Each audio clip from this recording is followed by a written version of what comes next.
জাল গোটালে দেখবেন কোনো মাছ আর ওদিকে নেই। ৩০০ তৃণমূল কর্মীকে দলে এনে ফের আক্রমণে অর্জুন। লোকসভা নির্বাচনের মধ্যেই তৃণমূলের উপর চাপ বাড়িয়েই চলেছে বিজেপি। ভোটের মধ্যে ঘাসফুল শিবিরে বট ভাঙন নৈহাটি জগদ্দলে। বুধবার ব্যারাকপুর লোকসভা কেন্দ্রের বিজেপি প্রার্থী অর্জুন সিংয়ের হাত ধরে পদ্ম শিবিরে যোগ দিলেন প্রায় ৩০০ তৃণমূল কর্মী। তাতেই ভোটের মধ্যে ওই এলাকায় বিজেপির সাংগঠনিক শক্তি অনেকটাই বাড়ল বলে মনে করছেন রাজনৈতিক বিশ্লেষকেরা।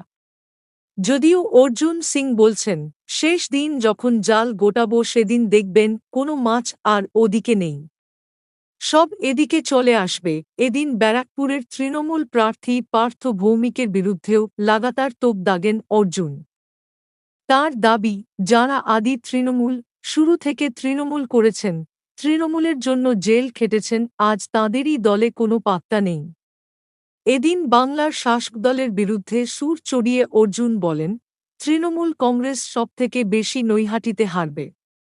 পার্থ ভৌমিক যে কুকর্ম করেছেন তার ফল এখানকার মানুষ বুঝিয়ে দেবেন। নৈহাটিতে জগদ্দলে তৃণমূলে ধস নেমেছে। এখানেই না থেমে অর্জুন আরও বলেন, যারা তৃণমূলের সঠিক কর্মী ছিল তাদের তৃণমূল কোনো গুরুত্ব দেয় না। যারা তৃণমূলের জন্য মার খেয়েছে, জেলে গিয়েছে, তারা আজ তৃণমূলের সঙ্গে নেই। তাই আজ তৃণমূলে ধস নামছে। পঞ্চায়েত সমিতির মেম্বার সহ প্রায় ৩০০ লোক এদিন বিজেপিতে জয়েন করল। শেষ দিন যখন জাল গোটাবো সেদিন দেখবেন কোনো মাছ আর ওদিকে নেই। সব এদিকে চলে আসবে। প্রসঙ্গত ২-০ মে ভোট রয়েছে ব্যারাকপুরে। এখন দেখার সেখানে শেষ হাসি কে হাসে।